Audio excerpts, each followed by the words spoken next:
بسم اللہ الرحمن الرحیم۔ السلام علیکم۔ تاریخ کے 6 پیدا ہوتے ہی بولنے والے بچے۔ کیا نو مولود بچہ کلام کرتا ہے؟ یعنی وہ بچہ جو پیدا ہونے کے بعد اپنی ماں کی گود میں ہو، بولے اور بات کرے، ایسا صرف اللہ تعالیٰ کے حکم سے ہی ممکن ہے۔ تاریخ میں نو مولود بچوں کے کلام کرنے کی مختلف روایات اور تعداد ملتی ہے۔ نبی کریم صلی اللہ علیہ وآلہ وسلم کا ارشاد ہے، گود میں 6 بچوں کے سوا اور کسی نے بات نہیں کی۔ نمبر 1، عیسیٰ ابن مریم علیہ السلام۔ عیسیٰ ابن مریم اللہ تعالیٰ کے جلیل القدر پیغمبر تھے، جنہیں اللہ تعالیٰ نے اپنی قدرت کاملہ سے بغیر باپ کے پیدا فرمایا۔ آپ علیہ السلام کی والدہ بی بی مریم علیہ السلام کو اللہ تعالیٰ کے فرشتے حضرت جبرائیل علیہ السلام نے بیٹے کی خوشخبری سنائی تو آپ علیہ السلام نے فرمایا کہ میرا بیٹا کیسے پیدا ہو سکتا ہے، کیونکہ مجھے کسی مرد نے آج تک ہاتھ نہیں لگایا، کیونکہ نہ میں نے نکاح کیا اور نہ کبھی زنا کیا۔ تو فرشتے نے کہا، میں اللہ تعالیٰ کا فرشتہ ہوں۔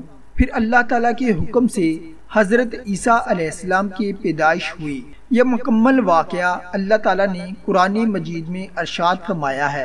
تو جب قوم نے دیکھا کہ بی بی مریم علیہ السلام بغیر نکاح کے بچہ کہاں سے لے آئی اور سوال کیا، تو قرآن مجید میں ارشاد باری تعالیٰ ہے، مریم نے اپنے بچے کی طرف اشارہ کیا۔ سب کہنے لگے، لو بھلا ہم گود کے بچے سے باتیں کیسے کریں؟ بچہ بول اٹھا کہ میں اللہ تعالیٰ کا بندہ ہوں، اس نے مجھے کتاب عطا فرمائی اور مجھے اپنا پیغمبر بنایا ہے۔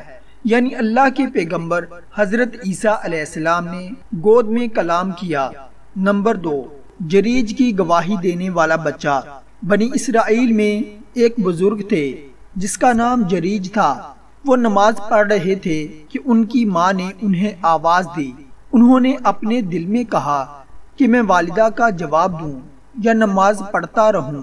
اس پر ان کی والدہ نے غصے میں آ کر انہیں بد دعا دی اور کہا کہ اے اللہ، اس وقت تک اسے موت نہ آئے جب تک یہ زانیہ عورت کا منہ نہ دیکھ لے۔ جریج اپنی عبادت خانے میں رہا کرتے تھے۔ ایک مرتبہ ان کے سامنے ایک فاحشہ عورت آئی اور اس نے بدکاری کرنا چاہی، لیکن انہوں نے اس کی خواہش پوری کرنے سے انکار کر دیا۔ پھر وہ ایک چرواہے کے پاس گئی اور وہاں اس چرواہے کے ساتھ زنا کیا اور ایک بچہ پیدا ہوا۔ اس نے جریج پر یہ تہمت لگا دی کہ یہ بچہ جریج کا ہے۔ ان کی قوم کے لوگ آئے اور جریج کا عبادت خانہ توڑ دیا، انہیں نیچے اتار کر لائے اور انہیں گالیاں دینے لگے۔ پھر جریج نے وضو کر کے نماز پڑھی۔ اس کے بعد اس بچے کے پاس آئے اور اس سے پوچھا کہ بتا تیرا باپ کون ہے؟ بچہ اللہ کے حکم سے بول اٹھا کہ میرا باپ جریج نہیں بلکہ وہ چرواہا ہے۔ اس پر ان کی قوم شرمندہ ہوئی اور کہا کہ ہم آپ کا عبادت خانہ سونے کا بنائیں گے، لیکن انہوں نے کہا کہ ہرگز نہیں، مٹی ہی کا بنے گا۔ نمبر 3، ماں کو ٹوکنے والا بچہ۔ بنی اسرائیل کی ایک عورت تھی، اپنے بچے کو دودھ پلا رہی تھی۔ قریب سے ایک سوار نہایت عزت والا گزرا۔ اس عورت نے دعا کی کہ اے پروردگار، میرے بچے کو بھی اس جیسا بنا، لیکن بچہ اللہ کے حکم سے بول پڑا کہ اے اللہ، مجھے اس جیسا نہ بنانا۔ پھر اس کے سینے سے لگ کر دودھ پینے لگا۔ تھوڑی دیر بعد پھر ایک باندی اس کے قریب سے لے جائی گئی جسے اس کے مالک مار رہے تھے۔ تو اس عورت نے دعا کی، اے اللہ، میرے بچے کو اس جیسا نہ بنانا۔ بچے نے پھر اس کا پستان چھوڑ دیا اور کہا، اے اللہ، مجھے اسی جیسا بنا دے۔ اس عورت نے پوچھا، تو ایسا کیوں کہہ رہا ہے؟ بچے نے کہا، وہ سوار ظالموں میں سے ایک ظالم شخص تھا اور اس باندی سے لوگ کہہ رہے تھے کہ تم نے چوری کی اور زنا کیا، حالانکہ اس نے کچھ بھی نہیں کیا تھا۔ نمبر 4، مشاطہ فرعون کا بچہ۔ یہ موسیٰ علیہ السلام کے زمانے کے فرعون کی مشاطہ کا واقعہ ہے۔ مشاطہ اس خادمہ کو کہا جاتا ہے جو بالوں کو کنگھی کرتی ہے۔ فرعون کی مشاطہ رب موسیٰ پر ایمان رکھتی تھی اور اللہ تعالیٰ کی نیک بندی تھی۔ ایک دن فرعون کی بیٹی کے بالوں میں کنگھی کرتے ہوئے اس کے ہاتھ سے کنگھی گر گئی تو اس کی زبان سے اچانک بسم اللہ نکلا۔ فرعون کی بیٹی نے اپنے باپ کو بتایا کہ یہ مشاطہ میرے باپ یعنی فرعون کو نہیں مانتی بلکہ رب موسیٰ پر ایمان رکھتی ہے۔ تو فرعون نے اس مشاطہ کی اولاد سمیت اسے کھولتی ہوئے دیگ میں ڈالنے کا حکم دیا۔ اس کی گود میں ایک بچہ تھا۔ جب اس بچے کو دیگ میں پھینکنے لگے تو وہ مشاطہ گھبرا گئی۔ تو اللہ کے حکم سے وہ بچہ بول اٹھا کہ اے میری ماں، خوف نہ کھاؤ، میں دیکھ رہا ہوں کہ اس آگ سے جہنم کی آگ بہت شدید ہے، اور اللہ تعالیٰ اس آگ کو ہمارے لیے سکون اور راحت والی بنائے گا۔ نمبر 5، اصحاب الخدود والا بچہ۔ اصحاب الخدود کے لغوی معنی اہل خندہ کے ہے، اور ان سے مراد وہ لوگ ہیں جنہیں دین حق عیسیٰ ابن مریم علیہ السلام کے مذہب سے نہ پھرنے کی سزا کے طور پر بادشاہ کو 2 نواز کے حکم پر خندق میں ڈال کر جلا دیا گیا تھا۔ اصحاب الخدود کا واقعہ انتہائی طویل ہے، اور قرآن مجید فرقان حمید کی ایک آیت میں ان کا تذکرہ موجود ہے۔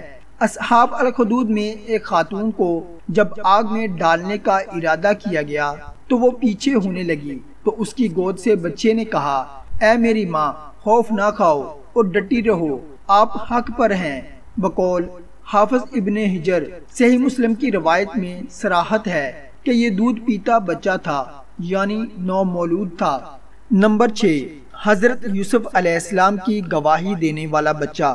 زلیخا جب حضرت یوسف علیہ السلام کے حسن و جمال پر فریفتہ ہو گئی اور ایک دن خوب بناؤ سنگھار کر کے تمام دروازوں کو بند کر دیا، اور اللہ کے پیغمبر حضرت یوسف علیہ السلام کو دعوت گناہ دی، آپ علیہ السلام نے معاذ اللہ کہہ کر فرمایا کہ میں اپنے مالک عزیز مصر کے احسان کو فراموش کر کے ہرگز اس کے ساتھ کوئی خیانت نہیں کر سکتا۔ پھر جب خود زلیخا آپ کی طرف لپکی تو آپ علیہ السلام اللہ کا نام لے کر بھاگ نکلے، اور زلیخا نے دوڑ کر پیچھے سے آپ کا دامن پکڑ لیا جو پھٹ گیا، اور آپ کے پیچھے زلیخا دوڑتی ہوئی صدر دروازے پر پہنچ گئی۔ اتفاق سے ٹھیک اسی حالت میں عزیز مصر مکان میں داخل ہوا اور دونوں کو دوڑتے ہوئے دیکھ لیا۔ تو زلیخا نے عزیز مصر سے کہا کہ اس غلام کی سزا یہ ہے کہ اس کو جیل خانہ بھیج دیا جائے، یا کوئی دوسری سخت سزا دی جائے کہ اس نے میری عزت پر ہاتھ ڈالا ہے۔ حضرت یوسف علیہ السلام نے فرمایا کہ اے عزیز مصر، یہ بالکل غلط بیانی کر رہی ہے، اس نے خود مجھے بلایا اور میں اس سے بچنے کے لیے بھاگا تو اس نے میرا پیچھا کیا۔ عزیز مصر دونوں کا بیان سن کر حیران رہ گیا اور بولا کہ اے یوسف، میں کس طرح یقین کروں کہ تم سچے ہو؟ تو آپ علیہ السلام نے فرمایا گھر میں 4 مہینے کا ایک بچہ ہے جو زلیخا کے ماموں کا بچہ ہے، اس سے دریافت کر لیجئے کہ واقعہ کیا ہے۔